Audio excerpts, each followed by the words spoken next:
최초 단계에서 2억 5천이었는데 그 이후에 진행 과정에서 폭로가 이어지면서 새벽 회동 당시 요구 금액이 5억 원대로 뛰었다.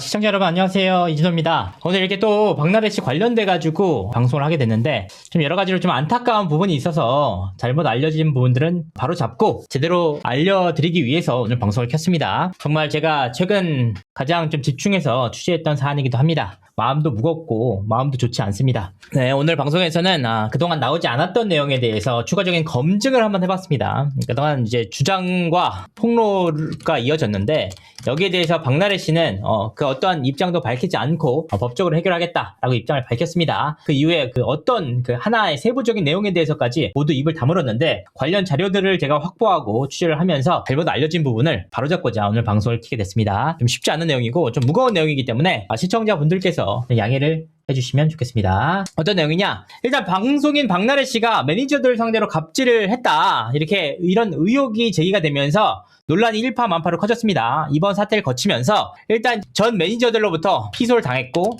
추가적으로 주사 임무 사태가 터졌죠. 이 일로 인해서 박나래 씨가 방송 하차를 선언했습니다. 어쨌든 이 일에 대해서 제가 수차례에 걸쳐서 방송에 다루긴 했지만 제가 여러 차례에 걸쳐서 말씀드린 한 가지 핵심이 있습니다. 이번 이슈는 결과적으로 박나래 씨가 해당 매니저들에 대한 갑질을 했는지 여부가 핵심이다. 이 과정에서 드러난 박나래 씨의 잘못, 실책, 책임을 져야 되는 부분들 분명하게 있습니다. 첫 번째, 주수아 이모에게 불법 시술을 받은 의혹에 대해서 마땅히 책임져야 하고 본인 스스로 정리해야 될 사안입니다. 두 번째, 나래바 등의 모임이 있을 때 매니저들을 상대로 술 대기를 시키는 등 업무 지시를 했고 이에 따라서 매니저들이 잡일을 해야 됐다. 이런 부분에 대해서는 결과적으로 박나래 씨에 대해 스스로가 책임이 있습니다. 그로 인한 흑폭풍 역시 박나래 씨가 감당해야 할 몫입니다. 다만 여기서 중요한 한 가지가 있습니다. 정말 중요한 한 가지, 뭐냐? 이번 사안이 갑질 여부가 아닌 본질에서 벗어난 폭로전이냐, 이 부분에 대한 우려입니다.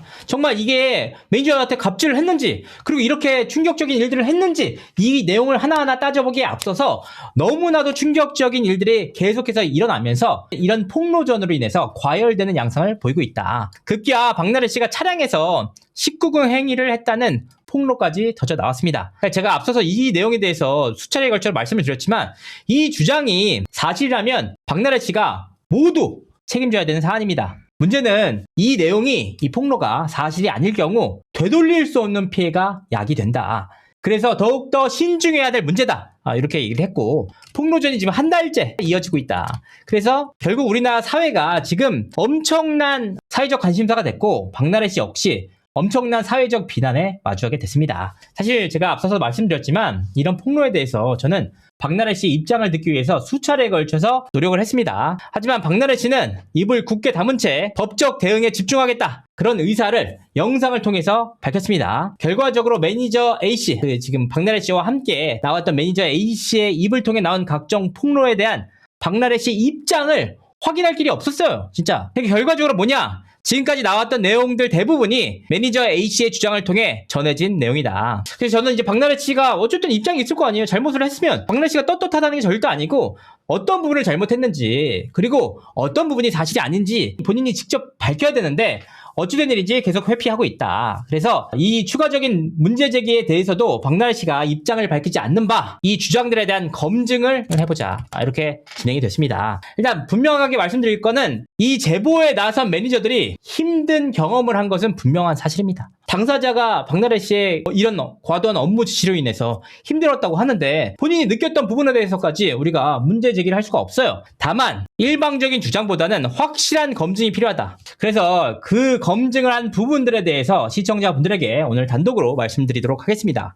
일단 이번 사태를 주도적으로 문제 제기에 나선 인물은 박나래 씨와 함께 JDB 엔터에 있다가 엠파크로 함께 나왔던 매니저 A씨입니다. 일단 이분께서 박나래 씨에 대해서 고소를 진행하는 한편 언론을 통해서 그 폭로에 대한 내용들까지 문제 제기를 하고 있습니다. 그리고 이 매니저와 저도 직접 소통을 했지만 관련된 자료들을 분명하게 갖고 있습니다. 그리고 더욱이 정황 증거 플러스 본인이 직접 겪은 일이라는 점에서 상당한 신빙성이 있는 것도 사실입니다. 그럼에도 불구하고 제가 이번 사안에 대해서 의문을 품게 된 한 가지 이유가 있습니다. 뭐냐? 매니저 A씨의 거짓말입니다. 그렇습니다. 이게 결국 제보자 입장에서도 제보를 할 당시에 분명한 사실관계를 따져봐야 되는데 사실이 아닌 내용이 들어갈 경우 상당히 그 신빙성에 문제가 될 수밖에 없습니다. 근데 이게 굉장히 막 엄청난 거짓말이 아니에요. 굉장히 사소한 거짓말이었습니다. 뭐냐 하면 박나래 씨 사태가 12월 4일 날 처음 터졌는데 디스패치 기사를 통해서 나왔습니다. 박나래 상해 갑질 피소 매니저 1억 원 손배소 예고 이렇게 공식적인 보도가 나오면서 박나래 씨를 둘러싼 폭로가 이어졌는데요. 이 내용들을 살펴보면 당사자의 직접적인 진술 없이는 확인되기 어려운 내용들이었습니다.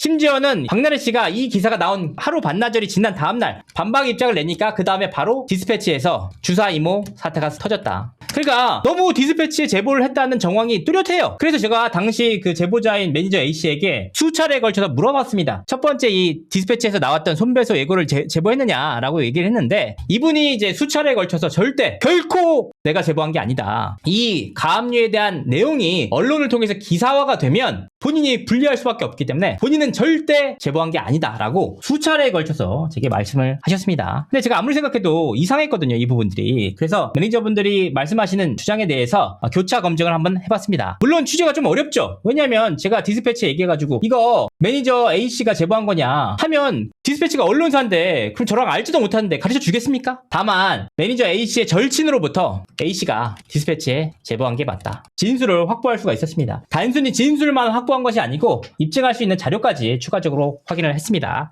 그래서 사실 제가 이 내용을 확인한 다음에 매니저 A씨에게 물어봤어요. 추가적으로. 그랬더니 이제 A씨가 그제서야 인정을 했습니다. 근데 사실 이 내용이 핵심적인 내용이 아무것도 아니에요. 그냥 지나가는 그냥 충분히 뭐 다른 얘기를 할 수도 있는 부분인데 여기서 중요한 게 뭐냐면 결과적으로 제보자의 사소하긴 하지만 거짓말로 확인된 이상 관련된 주장에 대해서 하나하나씩 검증해보지 않을 수가 없었다. 그래서 이번에 제가 검증에 들어갔던 내용은 세 가지 내용이 있었습니다. 첫 번째, 박나래 씨가 JDB에 재직하고 있었는데 내게 이직 제안을 했다. 그래서 500만 원의 월급을 주기로 약속했는데 막상 월급을 받고 보니까 300만 원대에 불과했다. 이런 내용이 있습니다. 두 번째, 4대 보험을 가입시켜달라고 박나래 씨에게 요구를 했지만 박나래 씨로부터 묵살을 당했다. 2025년 9월 회사 임원 등기로 등기가 되기 전까지 3.3% 노동계약서도 쓰지 않은 프리랜서로 처우를 받았다. 세 번째, 박나래 씨가 11월 8일, 이때가 언제냐면 박나래 씨 매니저 두 분이 박나래 씨를 데리고 1박 2일로 촬영을 갔던 시기입니다. 그런데 이때 당시에 박나래 씨가 와인잔을 찾아달라, 조명을 찾아달라 이렇게 지시를 했고 매니저들이 이 관련된 소품들을 제대로 찾지 못하자 박나래 씨가 욕설을 했다. 그리고 박나래 씨가 집에서 헤어 메이크업을 받고 있었는데 헤어 메이크업 스태프들 앞에서도 본인들을 모욕했고 또한 헤어 메이크업 스태프들에게도 강압적으로 찾아라 라고 요구를 했다. 이런 내용이 있고 결과적으로 이후 헤어 메이크업 스태프 앞에서 모진 말들이 나왔고 결국 이 일이 기화가 돼서 후배 매니저와 함께 동반 퇴사 의사를 밝혔다. 이 부분입니다. 그러니까 이 내용들이 결국 정말 사실에 부합하는 내용들인지 검증을 한번 해봤습니다. 당초 500만 원의 월급을 주기로 했는데 박나래 씨가 300만 원만 줬다. 되게 큰 문제예요. 왜냐하면 JDB에서 잘 일하고 있는 직원을 갑자기 끌어왔는데 500만 원에 매출 10%를 주기로 했잖아요. 약속과 달리 매출 10%도 주지 않았고 그냥 바꿔봤더니 세후 330만 원에 달하는 월급만 들어왔다. 근데 제가 이 검증을 하는 과정에서 의아했던 게 한 가지가 있습니다. 해당 매니저의 나이와 경력입니다. 제가 이 일을 거의 20년째 하고 있기 때문에 웬만한 매니저들에 대해서는 다 파악을 합니다. 이 매니저가 최초로 제보를 했을 당시에도 본인이 매니저 경력 10년 이상이라고 했습니다. 그런데 취재를 해보니까 이 주장이 사실과 일치하지 않는 지점을 확인했습니다. 일단 매니저 A씨가 과거에 엔터테인먼트 회사를 설립해서 운영한 바가 있습니다. 지금도 이 법인이 있어요. 그 시기가 2018년이다. 지금으로부터 약 7, 8년 전이죠. 실제로 매니저 A씨는 당시에 유명 연예인을 영입을 해서 의욕적인 활동에 나서기도 했습니다. 근데 분명한 거 확인해보니까 뭐냐? 대표로서의 경력은 있을지언정 매니저로서의 경력은 없었다. 그러니까 이게 아무것도 아닌 내용이지만 이후 들어보시면은 상당히 중요한 쟁점이 됩니다. 그리고 특히나 매니저 A씨는 92년생입니다. 35세의 나이입니다. 이게 무슨 뜻이냐? 2년 전에 벌어진 일이기 때문에 매니저 A씨가 이사 직함을 단 시기는 33세라는 의미입니다. 이 사건이 이게 매니저가 나이가 뭐가 중요하고 경력이 뭐가 중요하냐? 사실 맞습니다. 다만 이 내용들이 객관적인 사실을 검증하는데 정황 증거로서 분명하게 의미가 있다는 겁니다. 일단 제가 확인해보니까 매니저 A씨는 JDB 엔터에 입사할 당시 신입으로 입사를 했습니다. 온라인 채용 사이트를 통해서 신입으로 입사를 했다. 그 시기가 2023년 3월경이다. 문제는 이 매니저의 경력이 박나래 씨가 나와서 같이 7대3 계약을 하자, 8대2 계약을 하자라고 얘기를 했는데 그 시기가 매니저로서의 경력이 3년이 안 됐다. 무슨 뜻이냐면 로드 매니저부터 시작했다. 그러니까 이게 사소한 부분이긴 하지만 10년 경력 매니저라는 주장과 배치됩니다. 이와 같은 사정 때문에 당시에 매니저 A씨는 JDB에서 약 170만원대 월급을 받았습니다. 그러다가 박나래 씨와 엠파크로 이직 이후에 330만원대 월급을 받았다. 그런데 문제는 뭐냐? 당초 약속했던 금액이 330만원이 아니라 500만원대였다. 그런데 약속을 지키지 않았다. 누가? 박나래 씨가. 이런 내용들입니다. 이 약속이 지켜지지 않은 이후에는 월급에 결과적으로는 월급에 500만원, 월급 500만원과 매출 10%를 주기로 했는데 그마저도 약속이 지켜지지 않았다는 주장입니다. 그러니까 이게 결과적으로 어떤 현실적으로 따져봤을 때 경력 2년 차예요. 많이 봐도 3년 차인데 이 막내 매니저의 현실과는 다소 거리가 있는 부분이긴 했습니다. 그래서 이 부분에 대해서 A씨 입장도 한번 들어봤습니다. 그랬더니 A씨는 이런 입장을 전해왔어요.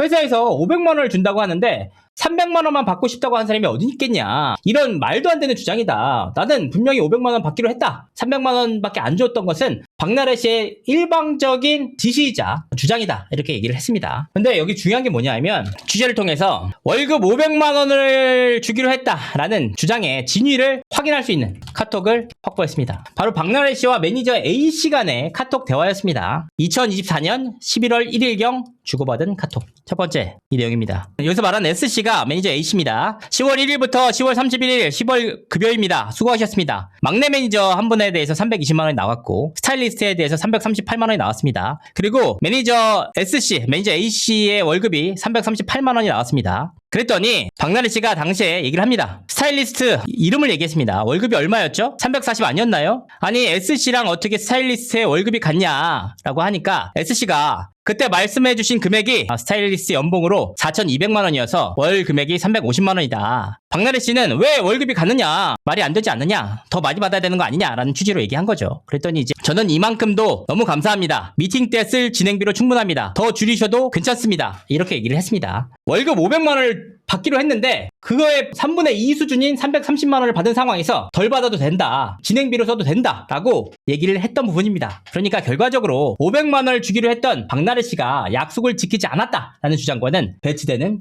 내용입니다. 이에 대해서 이제 A씨에 대한 입장도 들어봤는데 박나래 씨가 JDB를 나오는 과정에서 본인과 전속 계약을 맺기로 했기 때문에 본인 입장에서는 월급을 받을 필요가 없었다. 근데 받을 이유가 없는 상황에서 박나래 씨가 월급을 줬기 때문에 내가 그냥 고맙다. 그냥 진행비로 해도 되는데 감사하다. 라는 뜻을 전했을 뿐 500만원을 받기로 한 내용과는 다르다는 겁니다. 결국 양측의 입장이 극명하게 갈라졌다. 두 번째, 4대 보험을 가입시켜달라고 요구를 했는데 박나래 씨로부터 묵살을 당했다. 2025년 9월 회사 임원 등기 전까지 3.3% 프리랜서 처우를 받았다. 즉 뭐냐? 최소한의 근로계약서도 쓰지 않았다. 이런 겁니다. 그럼 뭐냐? 매니저 A씨의 월급은 2024년 10월경부터 박나래 씨의 1인 소속사 엠파크에서 지급이 됐습니다. 당시 엠파크에서는 아예 인력이 없었기 때문에 막내 매니저 채용부터 스타일리스트 채용 그리고 세무 회계는 모두 매니저 A씨의 담당입니다. 그런데 그렇기 때문에 전 남자친구에게 박나래 씨가 급여를 지급했다. 이런 폭로가 나올 수 있었던 배경 역시 이 매니저분께서 회계 장부를 들여다볼 수 있는 위치에 있었다는 겁니다. 그래서 일단은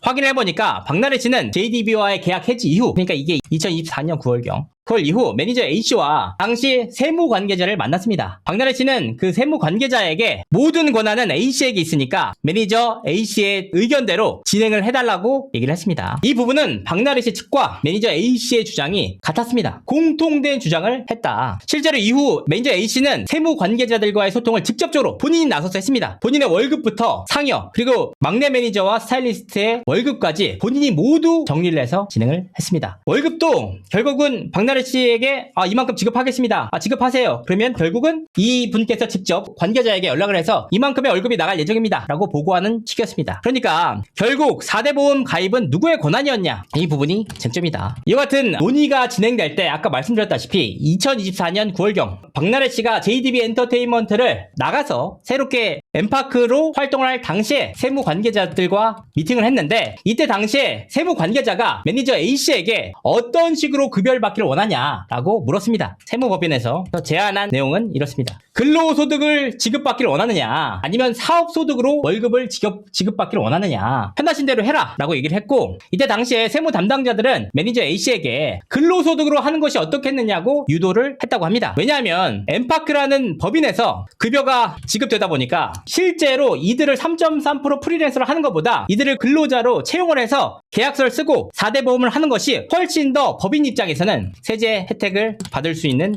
일이었습니다. 그렇기 때문에 당연히 세무법인에서는 세금을 줄여드는 목적으로 고용을 하는 것이잖아요. 그래서 최대한 근로소득으로 받는 게 어떻겠느냐라고 얘기를 했더니 당시에 매니저 A씨가 근로소득이 아닌 사업소득 급여를 받고 싶다. 이 내용을 본인이 직접 전달을 했습니다. 근로소득을 받게 되면 자연스럽게 4대 보험에 가입해야 합니다. 그러니까 당시 세무 관계자들은 아니 왜 근로소득을 안 하고 사업소득으로 하는지 좀 의아하긴 했지만 박나래 씨가 전권을 매니저 A씨에게 줬고 A씨가 그렇게 받기를 원했기 때문에 이의 제기할 이유가 없었다고 합니다. 결과적으로 그동안 매니저 A씨는 박나래 씨가 지속적인 요구에도 불구하고 4대 보험을 들어주지 않았다. 근로계약서도 쓰지 않았다 라고 했지만 세무 관계자들의 말은 달랐다는 겁니다. 당시 회계 담당자의 카톡을 확보할 수가 있었습니다. 매니저님 안녕하세요. 우선 위 내용들과 동일하게 2025년 차량 관련 비용을 어떻게 할지 회계사님과 이야기를 해봤는데요. 25년에 보유한 엠파크 모든 차량은 임직원 한정 보험이 안 돼 있어서 비용 처리도 못하고 사용분에 대한 소득 처분이 됩니다. 또 이를 해결하기 위해서는 다음과 같은 방법이 있었습니다. 1. 영원히 비용 처리를 안 한다. 2. 매니저님 두 분 모두 근로소득자로 작은 금액이라도 처리한다. 3번. 매니저님 두 분 모두 기타 비상무 이사로 엠파크 등기 임원으로 선임한다. 1번의 경우 임직원 한정 보험이 가입이 안 되니까 계속해서 비용 처리가 안 된다. 그렇기 때문에 근로소득자로 하든지 아니면 기타 비상무 이사로 등기를 하든지 이렇게 하면 비용 처리가 가능하다. 그러니까 이 내용 자체가 지금 사업소득으로 받고 계신데 그러지 말고 이렇게 할 경우 비용 처리가 안 되기 때문에 그냥 근로소득으로 하는 것이 어떻겠느냐라고 제안을 했던 겁니다. 그런데 이렇게 제안을 했음에도 불구하고 결과적으로 매니저 A씨는 이 근로소득 변경, 기존의 사업소득에서 근로소득으로 변경에 대한 입장을 따로 밝히지 않았다.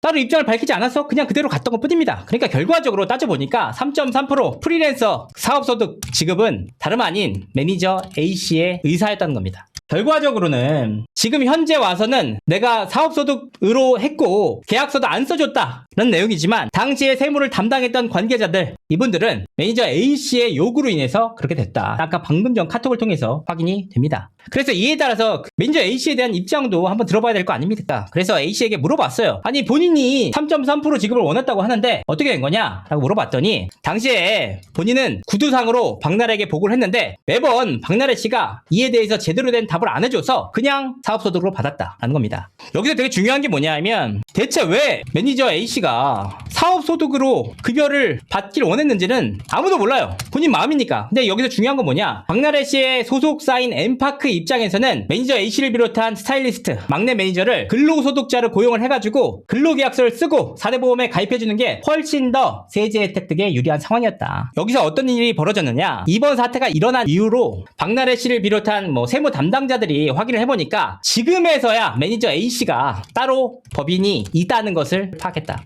여기서 의견이 엇갈립니다. 매니저 A씨는 아니 나는 박나래 씨에게 미리 얘기했다. 내 개인 법인이 있어서 그걸로 처리한다고 했다 라고 얘기를 하셨고 박나래 씨와 세무 관계자들은 전혀 몰랐고 이 소속사를 나간 이후 회사를 한 이후에 A씨가 따로 법인이 있었다는 걸 파악했다. 그래서 이 내용들은 최근에 장부를 정리하는 과정 속에서 세무법인이 알았다. 실제로 박나래 씨의 광고 에이전시 피는 매니저 A씨가 설립했던 개인 법인으로 입금되기도 했습니다. 그러니까 종합해서 보면 이 매니저 A씨는 4대 보험을 안 들어줬고 박나래 씨가 수차례에 대한 요구를 했고 문제 얘기를 했음에도 불구하고 박나래 씨가 무시를 했고 그래서 어쩔 수 없이 프리랜서 계약을 맺었는데 그래서 힘든 상황을 보냈다. 그래서 지난해 9월 달에야 어렵사리 4대 보험을 들 수 있었다라고 했는데 실제적으로는 세무 관계자들은 다름 아닌 매니저 A씨의 의지였기 때문에 본인들도 의아했다. 회계 관계자들도 납득하기 힘든 부분이었지만 이런 부분에 대해서는 개인의 의사이기 때문에 그 뜰까지는 파악할 수가 없습니다. 다만 분명하게 말씀드리자는 거는 박나래 씨 회사 입장에서는 결코 직원들 4대 보험을 들어주는 것, 직원들을 근로소득자로 채용하는 것이 마이너스가 되는 일이 아니었습니다. 오히려 현 상황보다 플러스가 되는 일이었는데 누군가의 의지에 따라서 결정이 났다는 겁니다. 세 번째, 11월 8일 박나래 씨가 1박 2일 녹화 참여 과정에서 와인잔을 찾아달라, 조명을 찾아달라라고 지시를 했고 매니저들이 제대로 찾지 못하자 욕설을 했다. 이때 박나래 씨 집에서 박나래 씨가 헤어 메이크업을 받고 있었는데 당시 박나래 씨 헤어 메이크업을 위해서 집에 있었던 헤어 메이크업 스태프들에게도 강압적으로 찾아달라 요구를 했고 제대로 되지 않으니까 욕설을 했고 이들 앞에서 모욕을 당했다.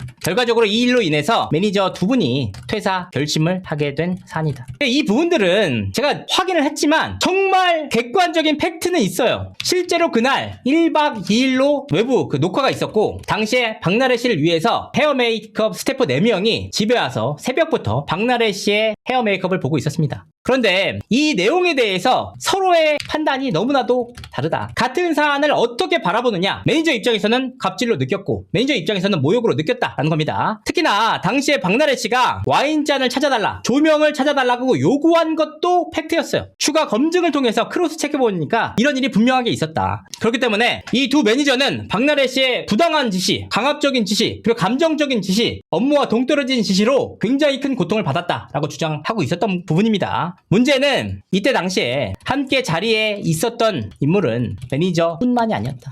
누구냐? 당시에 목격자들이 있었습니다. 박나래 씨의 헤어 메이크업을 실제로 진행하고 있었던 헤어 메이크업 담당자, 스태프 4인이 있었습니다. 그분께도 또 물어봤습니다. 어떻게 된 거냐? 와인잔을 찾아달라고 했던 부분들, 그리고 당시에 박나래 씨가 1박 2일로 갔던 부분들, 박나래 씨가 지시를 해서 짜증냈던 부분들, 이런 내용들이 있었는지를 하나하나 세세하게 살펴봤습니다. 그때 같이 있으셨을 테니까 어떤 상황이었는지 좀 말씀해 주실 수 있으세요? 그냥 제가 완전 정확하게 말씀드리면 저희가 이제 새벽에 나래 씨 헤어 메이크업 지방 촬영이라서 헤어 메이크업을 하고 있었고 예, 근데 나래 씨가 뭐 와인잔이랑 뭐 몇 개 찾을 게 있었나 봐요. 네네. 그래서 매니저 두 분한테 그거 좀 찾아달라고 근데 시간도 별로 없는 상황이라서 이제 다급하게 찾아달라고 하면서 나래 씨도 마음이 급하니까 헤어 메이크업 빨리 끝나요? 이렇게 해서 급한 것 같아서 빨리빨리 끝낼게요 라고서 저희도 하는 상황이었는데 그런 게 사실 뭔가 필요하면 매니저님들이 옆에 와가지고 계속 좀 이렇게 더 챙겨줘야 되는데 계속 사라졌어요. 물론 찾기도 했는데 찾다가 사라지다가 이러니까 나래 씨가 자기 옆에 좀 있어주세요. 그거 좀 찾아주세요. 라는 말을 했어요. 정확하게. 근데 이렇게 찾더라고요. 그래서 저희도 이제 다급해 보여서 일단 먼저 빨리 헤어 메이크업을 끝내고 나래 씨도 그 작은 몸으로 자꾸 위에까지 살짝 위에 찾으려고 올라가길래 불안해서 저희 메이크업 선생님 키가 커가지고 같이 열어주면서 찾아주는데 못 찾았거든요. 예. 나래 씨가 그래서 정신없이 제 정신이 없긴 했죠. 너무 다급하게 찾았으니까 헤어 메이크업 하는 중간에도. 예. 근데 그걸 못 찾았어. 못 찾았는데 그 두 분은 표정이 조금 안 좋았거든요. 제가 느끼기에는.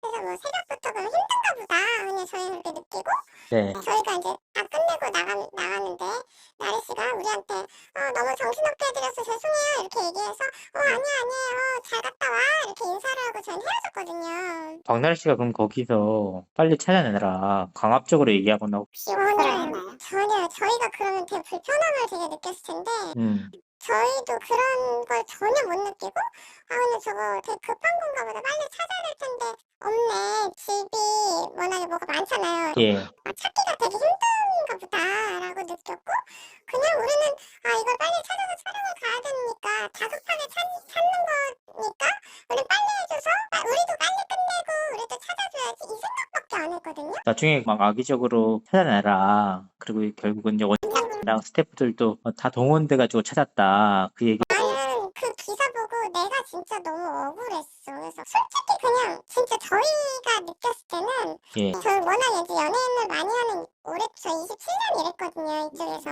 예. 왜 저거 가지고 하대했다고 느끼지? 어디가 하대했어? 우리는 너무 황당했거든 그 얘기 들으면서. 찾아달라고 할 때 어투가 다급했어 그냥. 똑같이 내면 내 옆에 좀 있어줘 이 말 한마디는 했어요. 내 옆에 좀 있어. 왜냐면 자꾸 사라지니까. 왜냐면 박나래 씨 움직일 수 없는 상황이잖아요. 헤어 메이크업 받으니까. 근데 내 옆에 좀 있어줘요 하고 이렇게 오니까 그거 있잖아 그거.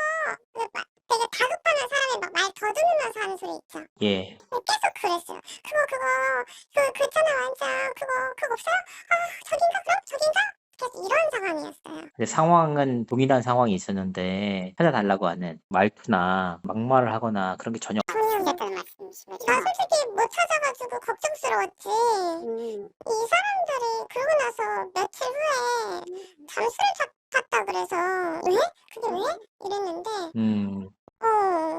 그래서 좀 난 너무 솔직히 나리스 편이 아니라 정말 객관적으로 주관적으로 너무 이번 사건은 좀 황당해요. 제가 다른 거는 잘 모르니까 어떻게 말씀을 못 드리겠지만 예. 전혀. 그리고 무슨 뭐 욕을 했다 걔 뭐같이 일하느라고 했는데 그런 단어도 하나도 안 썼어요. 4명이 다 있었거든요. 저희 스텝이. 정말 저희 진짜 이 상황 똑같이 흉내낼 수 있어요. 저희가. 그럼 이 현장에서 그러면 씨랑 좀 얘기를 해보셨어요? 얘기할 틈도 없었고 근데 오늘 기분이 안 좋나? 그냥 그 정도 우리끼리 그냥 좀 안 좋네? 그냥 이랬고 그러고 나서 바로 자기네가 퇴사했다고 문자가 오고 근데 나중에 왜 퇴사했을까 궁금해서 보니까 뭐 우리 앞에서 하대했다고 그러길래 하대는 무슨 하대야 이게 어떻게 하대야 이러면서 저희는 오히려 저희가 되게 황당했거든요. 네, 이렇습니다. 박나래 씨 관련돼가지고 헤어 원장께서 중립적인 위치에 있지 않다 이렇게 얘기를 하시기도 하는데 박나래 씨와는 헤어 메이크업을 당시에 최근에 바꿔가지고 그렇게 깊이 있는 사이는 아니었다고 합니다. 어쨌든 이 내용들은 동일한 사안은 있었어도 매니저 두 분과 헤어 메이크업 스타일리스트의 입장이 극명하게 엇갈렸다. 사실 제가 오늘 왜 이런 방송을 하느냐, 박나래 씨를 옹호하거나 박나래 씨 씌우려는 의사가 하나도 없습니다. 그동안 제가 해왔던 방송 내용들도 보시면 박나래 씨에 대한 문제 제기가 줄을 이뤘습니다. 그런데 이런 객관적인 상황에 대해서 서로 간의 주관이 너무나 다르고 판단이 다르기 때문에 이런 부분도 시청자분들께서 판단을 해달라고 말씀을 드리는 겁니다. 사실은 헤어 스태프의 주장만 있었으면 저도 좀 의심을 했을 텐데 이 사안 말고도 다른 사안들에 대해서도 같은 일을 당하고도 서로 간의 입장 차이는 분명하게 있었다. 정리를 해보면 이번 사태를 겪으면서 박나래 씨의 잘못이 없다거나 책임이 없다 이런 내용이 결코 아닙니다. 분명하게 있죠. 주사 이모라든지 매니저들에게 술 대기를 시키는 부분들, 잡일을 시켰던 부분들에 대해서 분명하게 책임을 져야 됩니다. 그런데 문제는 뭐냐 하면 이번 사안의 본질을 벗어난 폭로가 계속해서 이어지고 있다. 또한 사실과 다른 주장도 검증을 해봐야 된다. 무조건적으로 우리가 다 100% 믿어서는 안 되잖아요. 그러니까 취재를 이어가다 보니까 좀 안타까운 점이 한 가지 있었어요. 박나래 씨가 합의를 통해서 정리를 하면은 이런 폭로가 이어지지 않았을 가능성이 역시 분명하게 있잖아요. 그러니까 왜 이렇게 갈등이 커졌을까? 이 부분에 대해서 살펴봤는데 여기에도 또 다른 인물 한 명이 더 있었습니다. 작가분이 한 분 있었는데 박나래 씨와 해당 매니저가 모두 절친했던 작가 B 씨의 개입이 있었다. 그래서 이분은 박나래 씨가 출연하고 있는 프로그램의 작가로 매니저 A 씨와도 절친이고 박나래 씨와도 절친이었습니다. 그런데 이번 사태가 불거지니까 이 두 사람 모두로부터 절친이니까 이 작가가 다 들을 거 아니에요. 그런데 이 작가가 본인만 들은 거에서 그치지 않고 박나래가 이렇다던데, 매니저 A씨의 입장이 이렇다던데 이런 얘기를 하면서 서로의 갈등이 계속해서 커졌다. 그래서 당시에 매니저들이 듣기에는 박나래 씨가 법무법인을 선임했다, 이번에 감옥 갈 수도 있다고 하던데 이런 얘기를 작가로부터 듣고 굉장히 분개를 했다고 합니다. 그러니까 B씨의 입을 거쳐서 매니저 A씨의 입장도 박나래 씨에게 전해졌고 서로 간의 갈등이 계속해서 증폭됐다. 그럼에도 불구하고 합의 시도가 있었다는 겁니다. 이번 사건 초기에 매니저 A씨가 요구한 금액이 있었습니다. 뭐냐면 B지급 급여를 비롯한 합의금 명목으로 2억 5천만 원을 요구했습니다. 사실은 이제 매니저 A씨가 저에게는 최초에 이 얘기를 좀 제보할 당시에는 본인은 단 한 번도 박나래 측에 금전적인 요구를 한 적이 없다, 구체적인 요구를 한 적이 없다라고 얘기를 하셨는데 이후에 제가 추가적으로 확인해보니까 2억 5천만 원에 대한 요구가 있었습니다. 그래서 이 내용에 대해서 입장을 좀 들어봤더니 A씨가 2억 5천만 원 요구한 거 맞다. 근데 본인이 1년 2개월 동안 재직을 하면서 받지 못한 레귤러 임금이 2억 원이었다. 나머지 5천만 원은 막내 매니저의 금액이었다. 이렇게 설명을 했습니다. 다만 이제 1년 2개월간 재직을 하면서 못 받은 돈이 2억이다. 이게 좀 약간 서로 간에 쟁점이 있습니다. 왜냐하면 매니저의 월급이 330만 원이었는데 14개월 동안 못 받아도 4,620만 원이잖아요. 근데 아무리 뭐 주 3시간을 텀을 돌렸다고 해도 2억 원이 나오긴 좀 힘들죠. 그래서 이 부분에 대해서 2억 원이 좀 나오기 힘들 것 같다라고 얘기를 했더니 본인이 요구한 2억 원은 매출의 10%도 주기로 했지 않았느냐, 그것도 못 받은 금액이기 때문에 다 포함해서 나는 2억, 막내 매니저에게 5천만 원을 주려고 했다라는 내용이었습니다. 그런데 이 내용이 최초 단계에서 2억 5천이었는데 그 이후에 진행 과정에서 폭로 폭로에 폭로가 이어지면서 새벽 회동 당시 요구 금액이 5억 원대로 뛰었다. 이거 약간 서로 간의 주장이 다릅니다. 박나래 측에서는 최소 5억 원 이상이었고 매니저 A씨의 입장에서는 5억 요구는 거짓말이다 이렇게 반박을 했습니다. 근데 이제 제가 추가적으로 확인을 해보니까 실질적으로 매니저 A씨 측에서 5억 원 수준의 금액을 요구한 것은 사실이다. 지인들을 통해서 전해왔습니다. 지인들이. 어쨌든 이 부분에 대해서도 양측의 입장이 엇갈렸잖아요. 다만 협의 과정에서 5억 원 수준의 금액이 서로 오간 것은 사실로 보입니다. 왜냐하면 이후에 새벽 회동 이후에 다음날 서로 간의 합의서가 오가는 과정 속에서 박나래 씨 측이 금액 요구란, 금액을 쓰는 란을 아예 비워두고 보냈습니다. 그 공란에 대해서 알아서 써라. 이게 그런 의사였다고 하고, 다만 매니저 A씨는 이 부분에 대해서 나는 5억 원을 박나래 씨에게 직접 요구한 적은 없다. 다만 내 지인들, 박나래 씨의 지인들이나 관계자에게 5억 원을 그냥 지나가는 말로 얘기를 했지만 박나래 씨와 박나래 씨 변호사에게 직접적으로 5억을 달라고 한 적이 없다는 겁니다. 이렇게 해명을 했습니다. 반면 박나래 씨 측에서는 합의금 명목으로 5억이 아니라 최소 5억으로 알았다. 그냥 단순히 5억이 아니고 미니멈 5억으로 인식하고 있었다. 여기서 결과적으로 합의는 깨졌습니다. 돈 때문에 깨졌냐? 아니었습니다. 왜냐? 박나래 씨 측에서 합의서를 줄 때 금액란을 공란으로 보냈기 때문에 5억에 대한 서로의 인식이 있었고 그 이상이었기 때문에 금전적으로는 알아서 다 해라 라는 입장이었습니다. 이 부분은 매니저 A씨가 저에게 보냈던 카톡에도 함께 담겨있는 내용입니다. 다만 어떤 내용 때문에 깨졌냐? 돈 때문이 아니었다. 매니저 A씨 측에서 박나래 씨 측이 공식 입장으로 냈던 내용 그 부분에 대해서 모두 허위를 인정하고 사과해라. 또한 본인의 명예회복을 위해서 노력을 하고 그로 인해서 생겼던 정신적 피해 보상도 하라. 이 내용이 합의서에 들어가야 된다 라고 얘기를 하면서 박나래 씨 측의 입장에서는 돈으로 합의된 거 아니었나, 더 이상 이제 폭로 없고 끝나기로 한 거 아니었느냐, 이게 결정이 된 줄 알았는데 추가적으로 박나래 씨 측에서 밝혔던 매니저 A씨 측 횡령도 있었고 허위 보고도 있었다, 이런 내용들이죠. 그런 내용들에 대해서 모두 거짓임을 스스로 인정하고 그 부분을 명확하게 합의서에 넣어라 라고 얘기를 하면서 서로 간의 입장은 다시 한번 엇갈렸습니다. 결과적으로 돈이 아니라 이 문구 때문에 양측의 합의는 결렬이 됐습니다. 그러니까 사실 이번 문제 자체가 박나래 씨의 갑질과 주사 이모 문제 제기만으로도 사실 엄청난 사회적 이슈입니다. 이런 문제 제기만으로도 충분히 공분을 살 수도 있고 사회적인 변화를 이끌어낼 수 있는데, 문제는 뭐냐? 폭로에 폭로가 거듭됐다. 그래서 결과적으로는 상황이 도를 넘는 수준으로 과열되고 있다. 너무나도 안타까운 사안이 아닐 수가 없습니다.